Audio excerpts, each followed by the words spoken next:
Basketball with Cougar head coach Kyle Smith. Here's the voice of the Cougs, Matt Mike's up. Chesnell. We are live. It is that time of the week. It's that time of the year, Coach. It's the first Kyle Smith show. This is fun, and it's overdue. It's great to see you. Great to be here. Yeah, we've got ourselves a 9-4 start to the year. We're deep into it, and it's been the strangest of strange years of all time. I want to kind of go back a little bit. You ran the table in non-conference, and this is our first time to talk beyond our, 3-6-minute window we've got pregame and postgame. So let's expand on kind of the year in retrospect to date. You know, you're 13 games in, but the season was in question.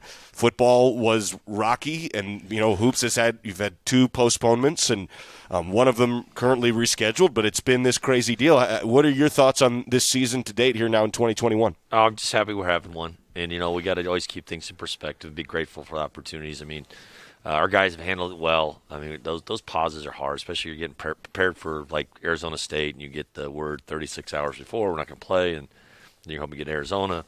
But everyone's had to deal with it, and we've kind of been that funny team that's kind of been in the middle. Like we've had a few guys out, but we're able to continue on, and had to take that long pause. So that's I don't know if that's good or bad. It's been a little funky, but like I said, everyone's going through it. But like I said, I'm where we were in April and May, and just sitting at home and zooming with our team. At least getting. I like the eye to eye, the physical contact, and watching our guys, being around our guys, and getting them through this time. There's something that I've struggled with in kind of covering it this year more than any other year. This is the highest of high level. Like this is play to win. This is not participation trophies, and we're just happy to be here. Except we are just happy to be here. And so it's hard in that frame. It's hard to go, okay, it's great that we're here and we feel lucky to be here. Now you have to have the same pressure to win. Well, Ryan Rapp and DJ Rodman weren't on this past trip. The last two trips. They're good players. It's just hard. Everything's hard. I said then you read, and obviously I'm a little sensitive to where coaches are on the gun or going to get fired. I'm like, how do you know the county, how they're doing their COVID, and you're trying to nurture your guys through this thing, and made you step back and reflect a little bit on what's important. I've had the most family time I've ever had. Can't go on the road recruiting, that's the benefit of it. But at the same time, I think everyone's health and safety first, and then you do have this pressure to win, this pressure to compete, and then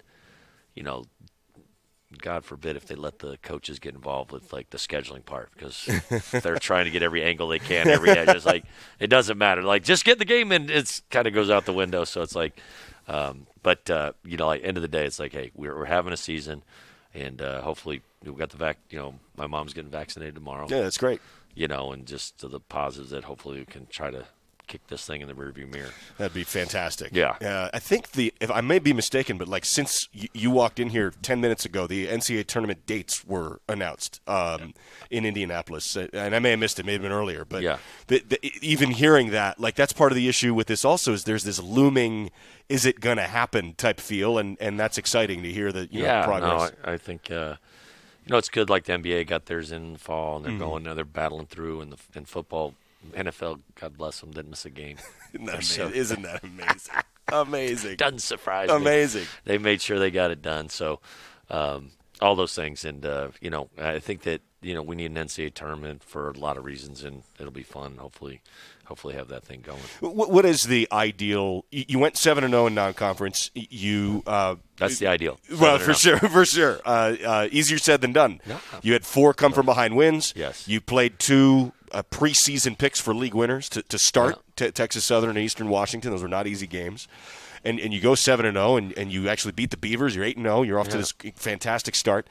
What's your vision for a schedule? This year, like non-conference was, as you were alluding to, like very hard to put together. No, we just want to make sure we got people to show up. Right. Make sure we didn't want to travel much. We were fortunate enough where we have the resources where we're not going to expose our guys to that.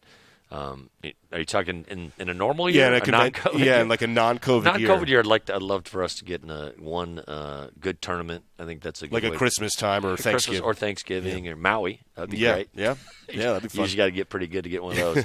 Maui would be the ideal. So if Maui's listening, watch the Cougs are ready, regardless. Who's the head of Maui? It used to be Dave Odom, and I forget who it is. I forget who took it over. It might still be. That's not something you just let go of. Is it still coach? Yeah, Dave Odom may not. It's not something like you're just going to gonna pass this on. Right. He's the best. He is. He's got best. his. Have you met? Do you know his sons? I know only because they're coaches. Yeah, I don't know Ryan. Yeah, Lane is. He's involved in stuff too. So they've got their hands in all kinds of stuff. But you like to play one of those and.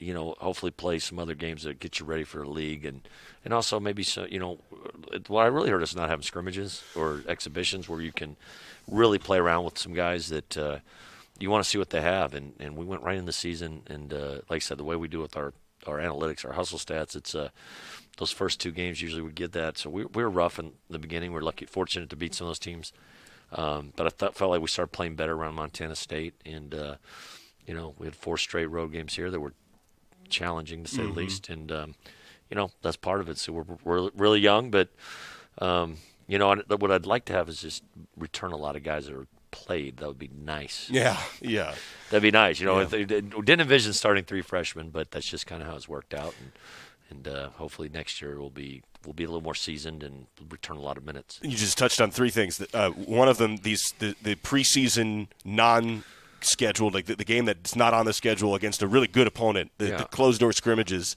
Yeah. Those are box scores that I love getting my hands on because you like to see that's the real sneak peek.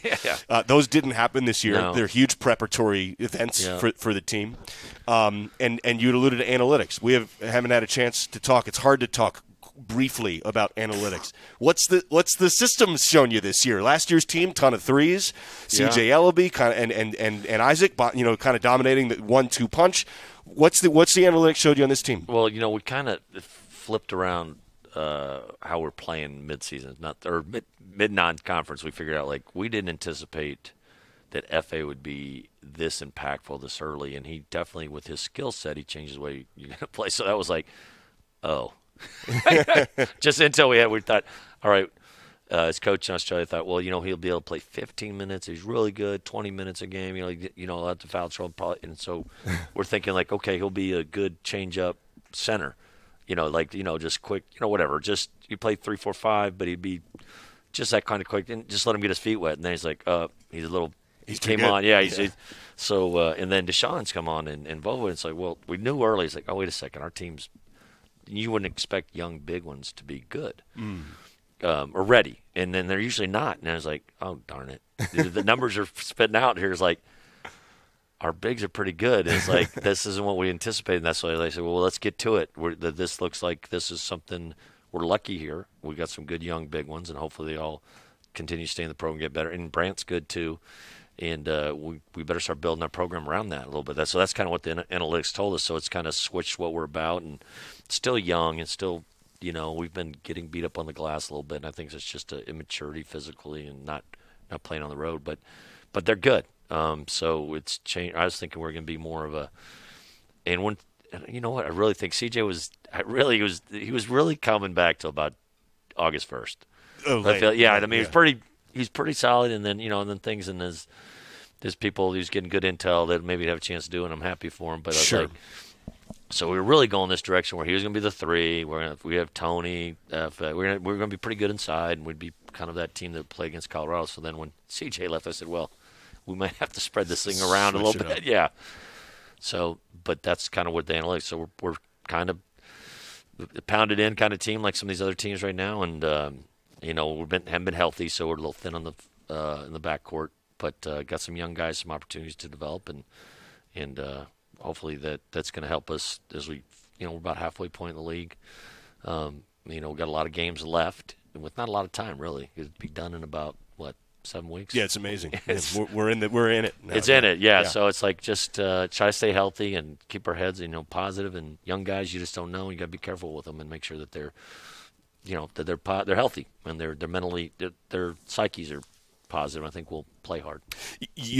Last year we were trying to figure out, when I was trying to figure out what's the Kyle Smith program, right? We're getting to know each other, what's the vision, what are analytics, all this stuff. One of the things that came up was in aging, in your program, you learn the analytics, and then you can almost play and practice to accrue analytics points, and guys get 6-point plays, and guys get into it. But it's hard if you're a freshman. You haven't had as much time. So you're starting 3 freshmen, but Isaac knows the deal.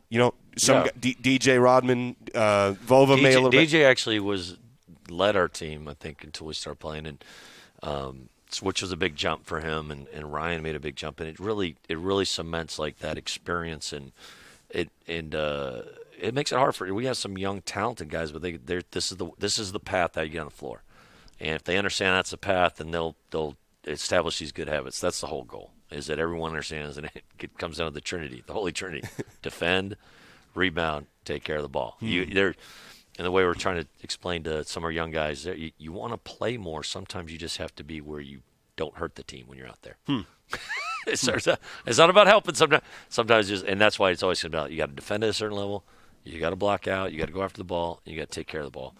And sometimes you're just absorbing minutes out there, and that's okay when you're young, and then you'll get comfortable. But that's a hard jump for guys to go high school to Pac-12 and do that. But we've had some guys that have been. I mean, they're good. And like Andre and TJ are ridiculous workers. Like they just put so much time in. We have a really good team that's like puts a lot of time in the gym. Those two as young guys, and Andre kind of separated himself as we got closer to the games. Even though he didn't win his starting job, but you could see him coming on, and FA coming on. FA actually did start, which that's hard to do I know that when you're in it. Our program isn't quite matured yet. But I'd say hopefully we return a good chunk of guys next year, which we intend to.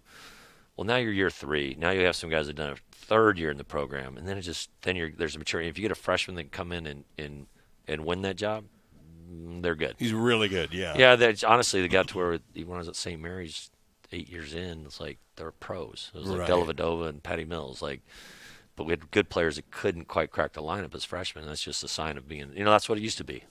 That's what college basketball used to be. Was all that time in sussing out the system itself, validating for the system? Like, okay, the guys who have been really good at this are NBA point guards. Yeah, so you sell that in the recruiting process, and I say, I can pull it out for, hopefully when Jefferson gets healthy. Hey, here's where I got data from 15 years ago when Patty Mills was a freshman, whatever it was, or 13 years ago, and like here's what he was doing, and then I'll have some guys that struggled in their career, took them a while, and there's just all different. And hey, they still made it, but it usually comes with this. There's always anomalies, but there's not many that are bad in practice and good in games. There's just it doesn't exist. There's a few that have had really good practice and couldn't quite translate, but I'll stay with those guys, and that's why I said and it's funny with Isaac and everyone, he struggled no doubt in the first 6-7 games, and I was like, he doesn't practice. I believe in him. I know he's going to work his way, and he's been almost as opposite the last 5. He's been been amazing.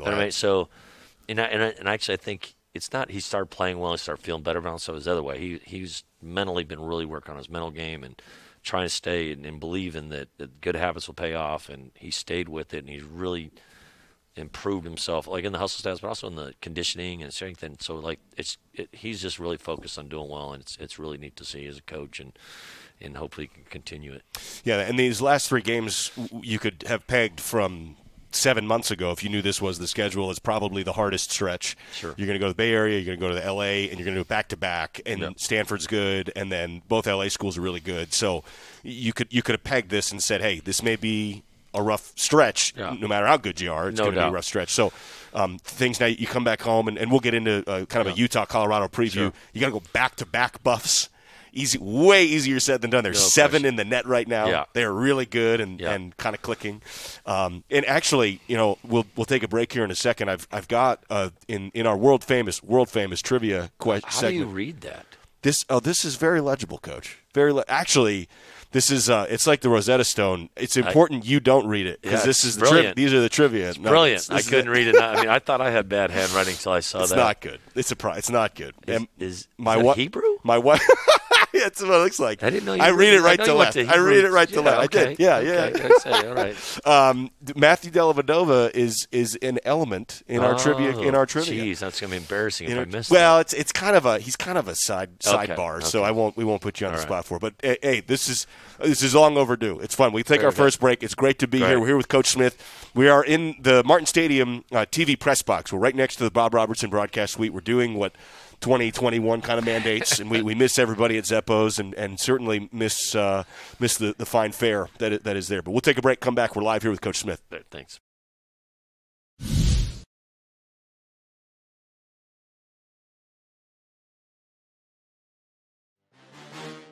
Oh my goodness. This is awesome. This is like future. Let's go. Let's do this.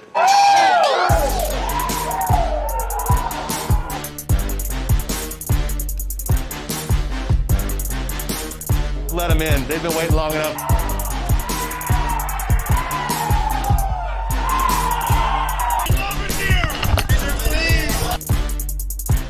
Yes!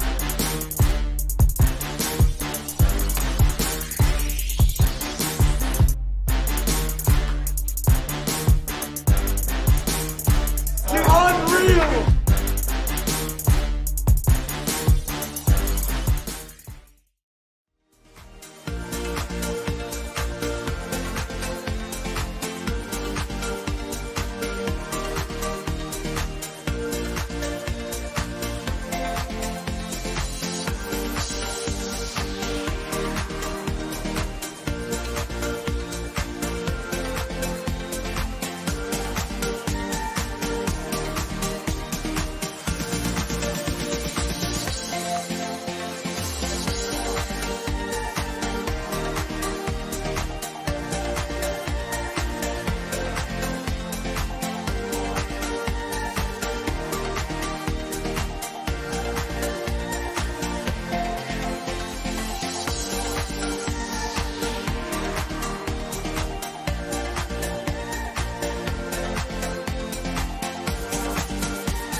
On the social media website, Twitter, if you feel like participating that way, we always appreciate it. We're live here with Coach Smith. And, Coach, is East Coast bias real? I'm going to put you on the spot. Because right now I'm looking at the top 25, and I'm looking at the net rankings. And maybe before starting this, how do you feel about the net? The net's only a couple years old. It seems to be pretty good, it's right? in the ballpark. Yeah. Do you want my theory on the whole bit? Please. I do. Just take an aggregate of all of them. You'll get it right. So, like AP, coaches – Ken Palm, Sangren, yeah, just average them all out. That probably gets you really close. It's a good idea. No, they wouldn't go with that. But anyway, that's a good. The net's that's good. As good as any. It's decent. Quadrants it's and close. Yeah, RPI and stuff like that. I think it's more in that ballpark. But it does it usually leans on the Ken Palm stuff too a little bit. The thing that strikes. Well, tell me if you feel this is accurate. With this is the inherent dilemma in a poll that somebody has to vote on. Yeah. If you're voting on a poll, you have an outsized weight on early games because there are fewer of them. Yeah. And then you put someone somewhere, and then as games go on, they have a smaller percentage of the total, so it's harder to downgrade or upgrade. So you get stuck. And by that I mean Colorado right now is 7 in the net. Yeah. So they are currently by the net in line for a 2 seed. In the NCAA tournament. They are unranked in the AP poll. They're not even in. What's Lenardi have him? Has he got him going? I don't know. 5. I think he has a 5. I think he has him as like 4 or 5, which is still low. I mean, first of all, I've played golf with Lenardi. St. Joe's analyst, by the way, on the radio broadcast. No question. Yep. And his whole thing is a little East Coasty. Okay. All right. So, like, we'll have to get him on the show. He's great. He'll do it. He'll do it. My buddy does St. Joe's, and we'll have to get him on. Can you get him on Palouse Ridge for free? You might have to. Well, it's doable. You get him on the. If you get the Hawks out here, then we'll absolutely make it happen. Definitely. If there's a round of golf involved, he'll be there. Does he shoot? Does he shoot okay? He just likes to go out there. Right, well, I can identify with that. Let's just put it this way: I played Olympic with him, and we were. You noticed that San Francisco was on the bubble that last year. I'm just gonna leave so we really need to get him out here. That's great. When we're ready, we will. That's great. But anyway, I want to go back to the East Coast bias. Yeah, let's talk about it, please. You're from the East Coast. I am. Yeah. I've lived in Texas. I live in the West Coast, but I'm the rare guy that went East Coast, West Coast, East Coast, West Coast. You've done San Francisco, New York. Ooh, you're from Texas. Went to school, college, Right. East Coast, Central New York. Then I kind of settled in the West, and I really loved the sports thing. Games starting early on Sunday. Then I went back east. Mm-hmm. And then about a year in, I said, I stopped watching the West Coast. Really? I'm just asleep. Right. I mean, I watched St. Mary, like, that's it. Right. So the bias is this. Who's up to watch us? Who's seeing it? Who's there? Yeah. It doesn't. So they just eliminate you. Yeah. It's just it's like there's only so much you can do. Yeah. Yeah. The 10:30 Gonzaga St. Mary's game or whatever, 11 o'clock that's commitment. Yeah. So, but it exists. It's real. It's hard to avoid. And then when you live in New York, which you've been the metropolitan, they really believe the world centers around them. They do. As you know, That's true. You being one of them. Oh, well, I did. I used to because I mean, didn't know any better. I didn't know any better. You didn't know I grew better. up So with it. like everything, just like that's the center of the universe. Yeah. And they do feel that way. It's very well, yeah. They do. And it's not that inaccurate either. Well, if you there's really get down to it. So there's 33 million people in the tri-state area. The tri-state being Southern Connecticut, Northern Jersey, and Manhattan. That's a lot of 33 million people. 10% of the That's people. not counting Boston, Philly, Baltimore, D.C. Yeah. So basically a third of the country lives in the megalopolis, five cities. So they do feel that way. No and question. they don't. And they're in the same time zone. And they do not understand. There's a couple things they don't get. They really don't get like Southern college football, including even like the ACC. Like Southern, they don't get it. No. They really don't get the Pac. They don't get it. No. They do not get it. They don't get LA. They don't get San Francisco. They don't get the Pac. They don't understand. And they don't understand it. No, that's a terrible college football. It's actually the worst. The worst. It is There's the not worst. Penn State, if you count that. I don't count that. That's Midwest, basically. Rutgers and Syracuse are trying. Get out of They're here. trying. Stop They're it. desperate. They're trying. But that's the closest. That's Stop it. That's it. Syracuse, you love That they're Syracuse. trying. How do you put Syracuse I'm in just there? saying they're trying. It says New York's college I know. team on. Stop They're it. trying. It's Donovan McNabb. I mean, they haven't been relevant. It's Stop. been a while. Stop. It's been a while. Daryl Johnston. It's been wow. That's a great. That's a great pull. That's a great pull. All right. Okay. Hey, let's do this. I wanted to highlight. This was my point in all this. The Pac to start the year. Last year, the Pac was sizzling in non-conference. Yes. This year, the Pac, although, again, the COVID discussion, didn't have a great non-conference record. What was non-conference this year? I think it's the strangest year of all time. Yeah. And now you've got Colorado 7, USC 19, although they just lost in Corvallis. And they're both unranked. So the only two AP top 25 teams in the Pac are Oregon and UCLA, 27 and 30. And then the ACC has one top 28 net team, but 3 in the rankings. In the page. So you see, I wanted your opinion on the. It's a weird year. I'll give him that. Very I'll bail him out on that. But normally I'm a big numbers guy, but you're right. The non-conference is a little screwy. Yeah. But Stanford's win over Alabama's looking good. Yeah, really good. Yeah, that's driving it up. But I can't even remember who had big non-conference games. UCLA lost. Ohio. No. Yeah, I think they lost to Ohio State. Is that what it was? It was good. Yeah, I gotta believe they're they're way good up there. UCLA seems like they've gotten better as the season's gone on. Last year did that too. Yep. Yeah. And they lost to San Diego State. And part of the deal, I don't think Mick told me. I don't think they were practicing. They hardly had anything in the fall. Well, that's It's just so Stanford's they're playing really well. Not even in Maples. Oh my gosh, they're in Santa Cruz. That's what I'm saying. They're living in a hotel. I think Jared Haas said he doesn't get to see his kids. That's brutal. It's awful. That's so brutal. I said that I think it beats the alternative. Right. Well, we haven't. I mean, I get to see my family. Sure. So I just say, but if he's living in Santa Cruz and not because they create their own little bubble and he doesn't get to see their family, that's a toughie. It's really hard. Hey, let's do this. Let's take a break, come back, get to Twitter, then get to trivia. Okay. And then we'll circle back, and we're going to have a lot of meat on the bone by that point. Your world. It's your world. I'm just a part of it. We'll take a break. We're live here with Kyle Smith. First show of this 2021 campaign here. It's live here on the Palouse. Here's what my staff.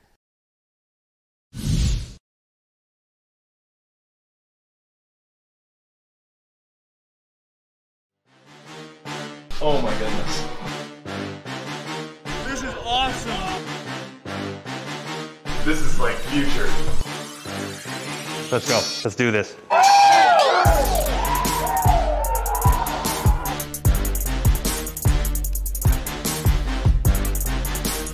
Let them in. They've been waiting long enough.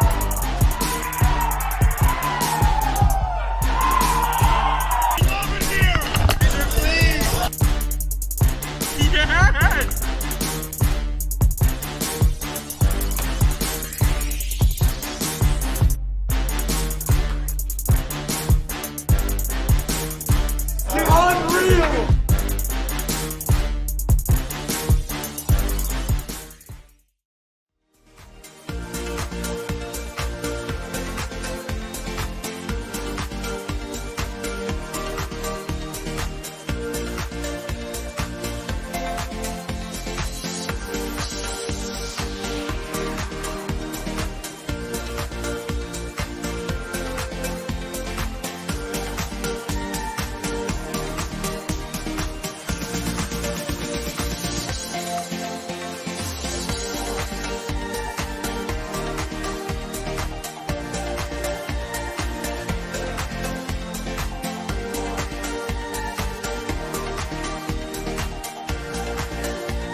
Press Box with Coach Smith. It's the first show of this basketball season. Great to be here with Coach Smith, and we're going to roll through some Twitter questions here, Coach. Great.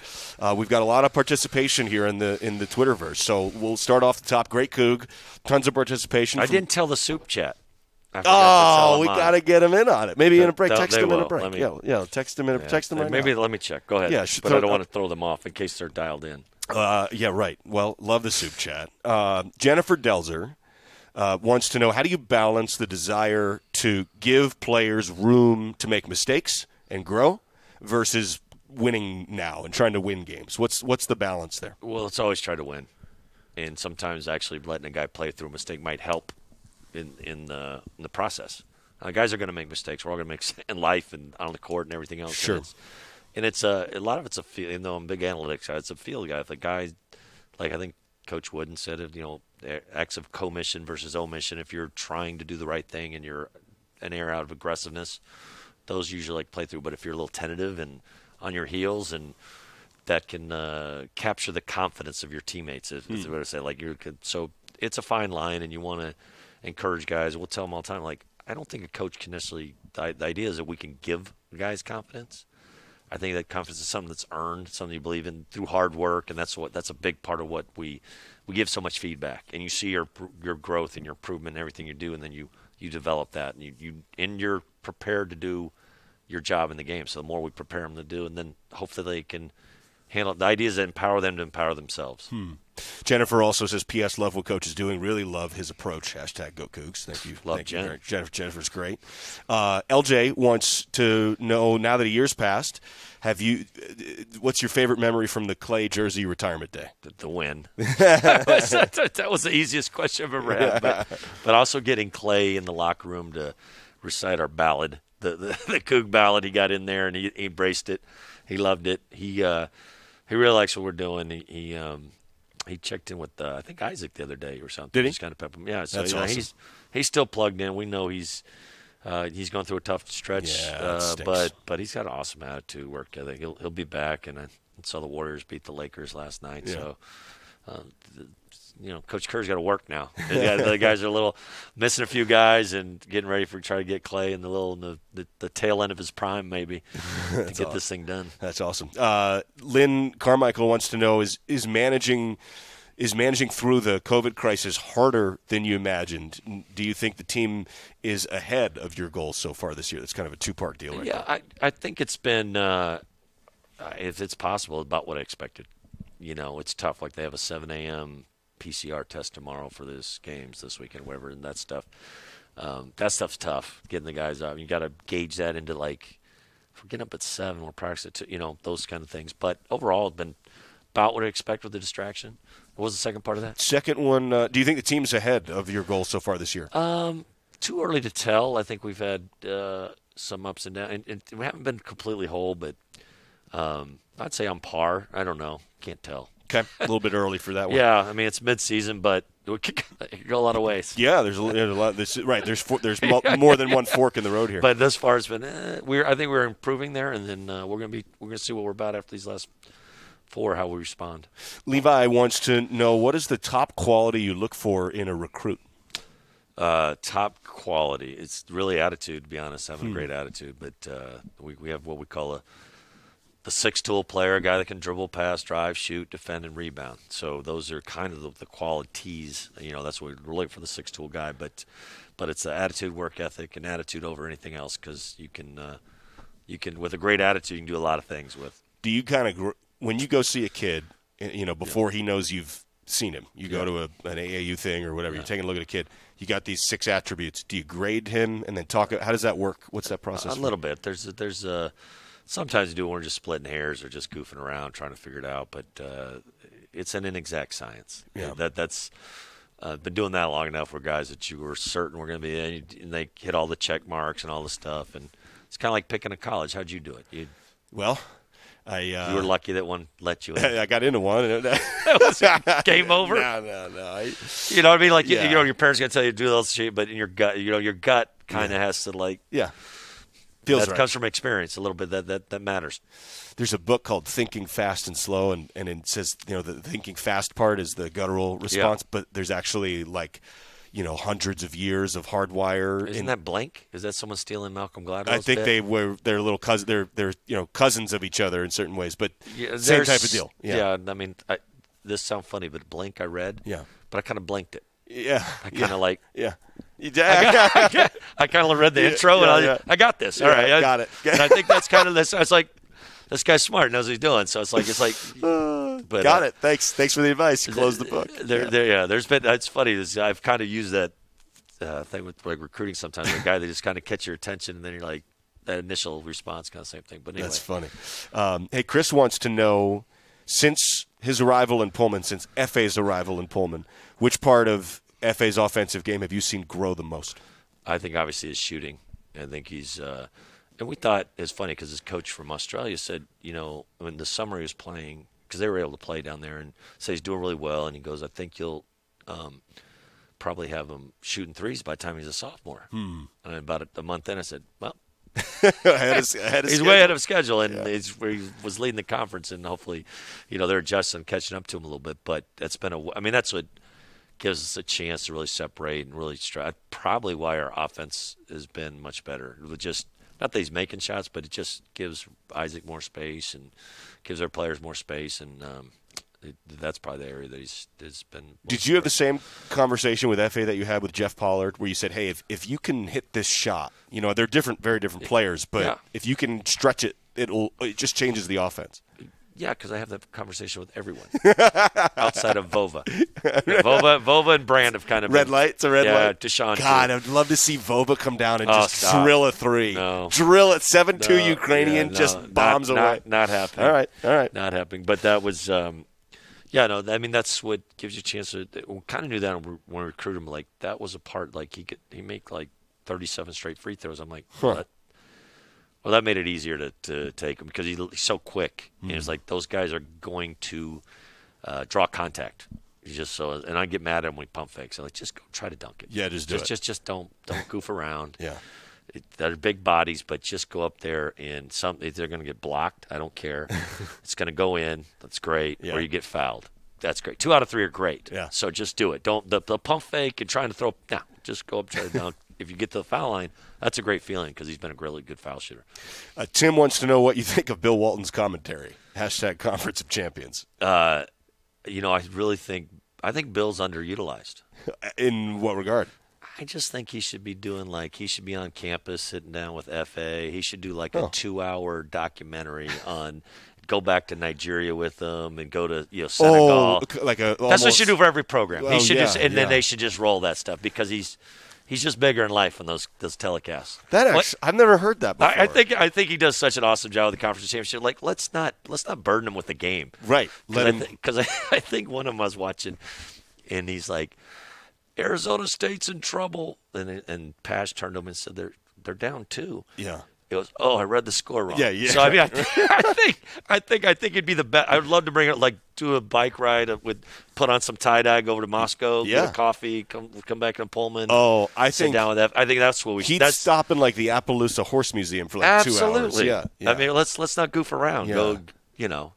Let's quit goof around like that. Let's do this right. That's a fun idea. That'd be really fun. Yeah, but I no one champions the conference more that he's selling it. But I honestly don't listen to our telecasts. Right. I don't listen to other telecasts because I'll get off. Yeah, you're focused on other stuff. Yeah. And I don't want to hear anything they're saying about me, good, better, and different. I think Dan Dicko apologized or something. Said, Dan, I really don't listen. He goes, how'd I do? Or something I'm sorry. But I said, I said, it's great. The only one that tells me my wife. If you're bad, if you're really bad, she'll tell me. Yeah. But did she tell you? No, she did. Dan's good. Dan's on her. Casey Jacobson's a little on her. Oh, is he? Yeah, she was a little salty with. Casey called us the Huskies twice. Oh no. I was like, honey, I was like, Katie, I coached his brother, Brock. I mean, it's like family. I knew Casey when he was like 10. So Casey, he did one of our games last year. Yeah. And I have this picture, and it's of you. Oh. As your first year at San Diego. Oh, okay. And you're on the sideline. They may have used it on the telecast. It's great. Yeah, it's funny. So, Casey was probably because Brock is the middle brother or second oldest, and so he's probably 5 years older than Casey or something. And Casey was just a high school freshman, probably watching his older brother play. Yeah. And they always knew he was the one too. Really? Yeah, that's Was he just bigger or better or just Yeah, but mentality? it's hard to tell. Yeah, I guess it must have been his dad, Vaughn. Just they knew, like, Adam was a really good player. Played at Pacific, was coaching. Brock was a good player, San Diego. And they're like, Casey's the one. I'm like, how do you know? Yeah. They knew. They just knew. Interesting. They knew on Luke, too, Walton. Oh, So, like, yeah. they were down San Diego, too. Like, Luke's the one. Yeah. And Luke was like 10. Yeah. No, But they could tell. They're Amazing. right. Amazing. Well, Bill's pretty good, probably. Good gene pool. Yeah, that'll work. Yeah, geez. And he was a really good player. Yeah. Luke was. Hey, Dave wants to know. I'm curious about this too. Dave wants to know. Never liked. Not that this is important. That's all right. Never liked the suit and tie look on the sidelines. The polo shirt. I love the Coug tie last year though. We used to talk about that. That was a win streak tie too. That's great. Polo shirt, black slacks look much better. Who precipitated the new dress code? Oh, it's so obvious. Anyone knows that's Coach Phelps' area. I mean, I get a text of a picture. He takes a picture of what we're wearing, and then he sends it to all the staff. And then I finally put my wife in there. So because I very rarely get it right. So Katie double checks. But I'm with was that Dave that asked? Dave the Coug. Yeah, Dave the Coug. Man, I'm with you, bro. I think it's time to put to bed the coat and tie. And poor Mark Fox. Why did he do that? I think he said he wanted his players to think it was really important or something. I'm like, he looks so uncomfortable. Yeah. You don't do the mask with a coat and tie. It's I don't know. You can't breathe and then you can't breathe. It's like you make yourself. It's miserable enough. You double can't. So I've got about 4 new suits that I might as well. I'm gonna try to take back to Nordstrom. Yeah, those days the sun maybe is set on that now. I got a tuxedo. I'll keep that. That forever. would be amazing. No, you could do that. That'd be incredible. If Wear a tux. I'll be in Indianapolis. We're in the first round of the NCAA tournament. Wearing a tux and a mask. I'm good. And he also compliments. He likes the women's coaches' outfits. Also, asking if this is a new standard for all sports. I think it is. Till they tell me otherwise. Till Kirk Schultz. Chun wouldn't win in that battle. That'd be Kirk come down and tell me otherwise. Was it? So I guess part of the spirit of his question also is like when the masks were mandated. Did all the coaches? How did everybody know to stop suiting up? Because everybody did it. I think just one said, "Heck with this." I don't know. Forget it. There's no fans. What is this? It's what are we doing? It's about what we'd wear to a scrimmage, and it's like, and some coaches, and Musselman's been doing it for a while. He doesn't. Is that right? Yeah, he wears polo. Huggins has been doing it for 15 years. I think Kristoviak wears a polo. Yeah. Their staff, and it's like I think St. Mary's was. I'm like, or no, they've been going. Whatever. I'm in. Huggins did it with a jumpsuit. Yeah, a rain pullover. Yeah, like nice slacks and like a rain and like a jacket. I mean, a rain jacket. when you get that level, Bob Knight went there. Yeah. Luke Carnesecca. They had about at least 500 wins before you. I'm quite a ways behind. I talked to Luke Carnesecca in the Garden. Awesome. It was really cool, and he was wearing the red sweater. And it was real. And I was sitting right next to him, and we're courtside. That's cool. It was a cool thing. It was a cool deal. Yeah. And he was sharp as a tack. I mean, he's 92 now or something. Yep. So he was like, he's like 86 or 80. Yeah. I mean, and he was right on it. It was awesome. Yeah. No, I grew up right in the Big East start of it. Like that was right when I was in college. That was a big deal. It's fun when PJ does the games. Yeah. Because he's, Yeah, no, he's part of the Big East. Yeah.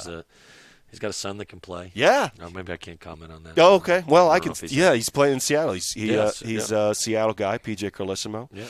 Hey, Riley wants to know, Mark Ovechkin has seemed to be more of an offensive threat the last few weeks, including catching tougher entry passes. To what do you attribute his offensive improvements? You know what? He's just more confident. He's been good. You know what? They really sidetracked him. He got swept up in a little contact tracing, and it kind of he was starting. He was starting. He was doing well, and Deshaun kind of stepped up in there and did well. And that could flip flop possibly, but Deshaun played really well against SC, and I probably need.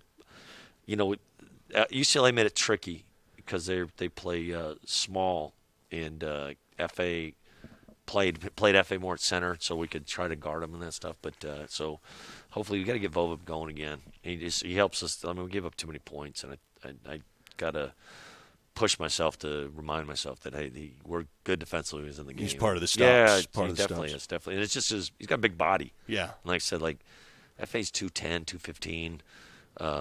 Deshaun's big body but young. He's conditioning and that stuff. So we're just so super young there. And I mean, Deshaun just turned 18 this summer. Young. Yeah, he would have redshirted him if but this year doesn't count. So No, right? Why not? Why do it? Let's go. Yeah. We'll talk a little bit more about some of the other freshmen. We've seen more Carlos Rosario lately. We've seen some other. It's got to be the deepest team in the pack because you're playing like 13, 14 guys now that Carlos is in the mix. Yeah, it's been nutty, but out of not the way you necessarily want to do it, but it's happened. And like I was looking at our Ken Palm sheet, and literally going in before last game, they highlight the 5 names have highlighted. What's the highlight mean? It's minutes played. Rapp was still 5th most minutes played. I'm like, amazing. Is he on our team? It's amazing. I haven't seen him in a long time. He's still – so it's just been – and that's where especially on the road, I think that's where Ryan finally kind of cemented – Ryan and DJ kind of, they're stress absorbers, and they're able to keep that. And now we're having to piece it together with a little bit of TJ, a little bit of Carlos, and they're young. Which is an incredible segue to our trivia segment. So we're gonna take it. So need something to smile about? Try taking home your share of millions in jackpots at Northern Quest. That'll do it every time. Northern Quest, now playing, now paying. Trivia is coming up next, and minutes played has something to do with one of the questions. I like it. We are live here with Coach Smith, and we'll be back next with trivia.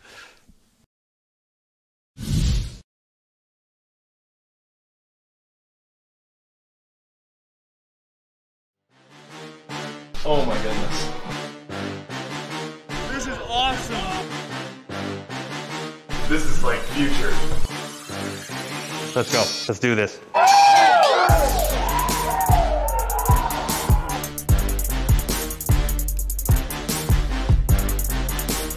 Let them in. They've been waiting long enough.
The Zeppos, where the Palouse comes to play and eat. Can't wait to get back there once restrictions allow for such things. All right, it is time for trivia. Jake, fire the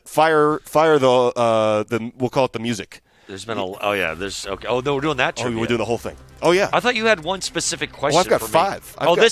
We've got. You're on the hot seat, and we don't even have Zeppos here, so this is just you. Yeah, I gotcha. Yeah, we've even got a buzzer. You've been hyping this up for like a month. Well, listen, we haven't had the show. I don't know. I what know, you you're want like, to do. I got some stuff for you. We'll see. All right, hey, zingers. FA, and we'll start. All right. We'll start with let's go music once again here, Jake. Okay. We got to feel dramatic. We need drama. There we go. Okay. FA had 3 straight double-doubles in non-conference play. Who is the last Coug freshman to have 3 straight double-doubles? Mark Hendrickson. Great guess. And that is the correct correct sound for your answers. Incorrect answer. Steve Padakis. Darn it. Is the last, and that was in 1974. That's a long time. Been a long time. Been 50. Sure Hendrickson? He wasn't that. Yeah. Wasn't. All right. Great player though. Okay, music again, Jake. Fire it. Let's go. 0 for 1. You went 7-0 in non-conference. It's the last Coug team to run the table in non-conference. 2008. It's 07. That's correct. Yep, that's correct. But, because No, it's the right 07, 08. That's the right year. touched it. So, yep, you got it. I knew that. You got it. Correct. That's correct. Been 13 years. All right. The last year, there we are. The last year you played against a player who is fourth all-time in college basketball history in total career minutes played. Who was that player? Wait. Last year? Last year, We played- the Cougs. Me, the Cougs. The Washington I was State. going back to Williams College. Was it Middlebury? Last year when you were in the backcourt with Isaac and CJ. Yeah. All right, we played against someone that is fourth. They ended their career fourth. So they ever. ended their career last year. That's right. So it was a senior last year. Peyton Pritchard. That's correct. That is correct. Impressive. Yep, impressive. Peyton Pritchard. Now, you coached number 2 all-time minutes played. And this is the tie, and this is the side. Well, I assume that's Dellavedova. That's Dellavedova. Yeah, right. yeah, Can you name number one? Number one in college ever? There's one guy who's played more than 5,000 career minutes. Ever. More than 5,000. Oh, man. And is it gettable? No. Is it within this century? Yes. That's all right. You know what? Let me take that back. It may So- not be. so it and might I be apologize. Last century. Yeah, last century. 90s? Could be 90s? Yeah, I think. Could be 90s. So it couldn't It's be. there's no way you get this, Coach. There's just no way. I mean, I'll be so impressed. No, I was going to say Hurley, but No. it can't be because it would be someone that never came It's back. so obscure. Lynn Greer. Great guess. Love Lynn Greer. No. Wanya Green played for Niagara and Hofstra. I coached against him. Oh, you know him. You did it. All right. Well, That there you was go. a century. Wanya? Yes, it was. I apologize. Yeah, we beat him. There you go. He was good. Not long ago. Wanya He Green. never came out. He's good. He Wanya played Green. for Mahalchik. What's There his you name? go. Yeah, coach at Hofstra. He had him at Niagara. He transferred to Hofstra, and they were good. How about that? There you go. They didn't guard very well, but now I know why. He never came out. They're impossible to guard. Okay, fourth question, and we got to zoom Fourth? here. I thought that was 5. Well, I've been All right, we've all these side all right, side you had questions. side questions. All right. Fourth question. Analytics Yeah. have shown 3-point shots favorable, right? Like Yeah. we figured out. Okay, Steph Curry holds the all-time single-season record. Okay. Tied for number 2 is a guy who played for Butler. So number 2 ever in a season. Guy played for Butler the first year the three-point line existed in college. Can you name that player? Talk about ahead of his time. First year the three-point line existed. 1987, played for Butler? 1987, the number 2 all-time single-season three-point shooter played in 87, the first year it existed. We just went way. wild. Yeah. In the NBA? College. Or college. Oh, Butler guy. So, I have no idea. A guy named Darren Fitzgerald. No chance. How about that? Yeah, no, Isn't that great? Say no chance. Talk about ahead of his time. It's 1987, and he made 158 threes. That is amazing. And Curry made 162, and that's Wow. That's how many threes he made for That's Butler. crazy. Really cool. Yeah, that was Where'd that you was dig good. that one up? I was messing around on yeah. college basketball on the website, and I was right. like, this is great. Okay, last one. Do you know the next year Spokane's set to host the NCAA tourney? The next year? Then yes. We are supposed to, or Spokane is? Do you know the year? They are. No. Yeah, yes, 2024. So Okay. 2024 will be a regional site once again. Okay, There good you to go. know. That was a Spokane. question? Yeah. All right. Yeah, with a local knowledge. I mean, he's not coming to Beasley, next year. Eh, It's not coming to. Spokane, Schmokane. Yeah, well, You right. can have it. We beat New Mexico State up there. Oh, we did. That's right. Yeah. I like it. No, that's Coug country. Yeah, exactly. I forgot about it. That's Exactly. Coug country. Love I it. just got some bad memories of previous lifetime. Well, maybe we can make some good memories. Yeah, we will. How about that? Hey, Amen. Mountain Cold Refreshment made to chill 2020 Coors Brewing Company, Golden, Colorado. Celebrate responsibly. We need to take a break. We'll do it. We're live here with Kyle Smith.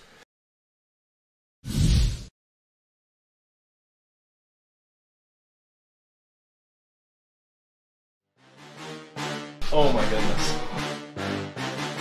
This is awesome. This is like future. Let's go. Let's do this.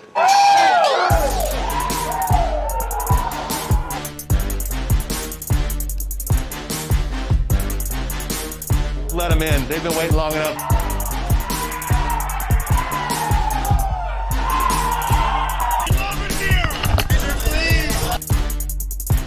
Yes!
Another break. We're right up against it. We're going to do that from the Kyle Smith Show here in the Martin Stadium TV press box. We'll be back live next. Roberts and Heroes at Grandpa, you don't want.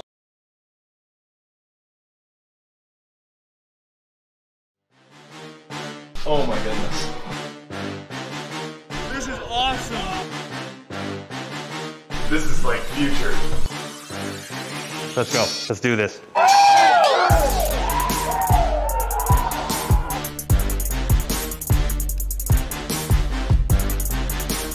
Let them in. They've been waiting long enough.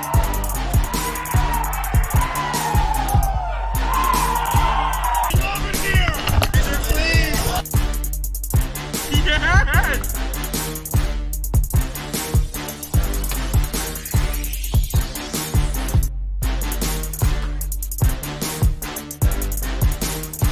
Unreal!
Coach, we got to put a bow on it. Thanks for the time, buddy. It's great to see you. Oh, great to see you. Super fun. And we've got Utah, Colorado. Utah on Thursday. Good team. They have been a little iffier than they expected, I think. Colorado we know is great, but Yeah. Utah's been very good at times. Yeah, no, I think Utah's good. I looked at the thing. I think they've had 5 straight quad 1 games. Oh, wow. Or something like that. Or whatever on the palm sheet. Sure. There's A's. 15.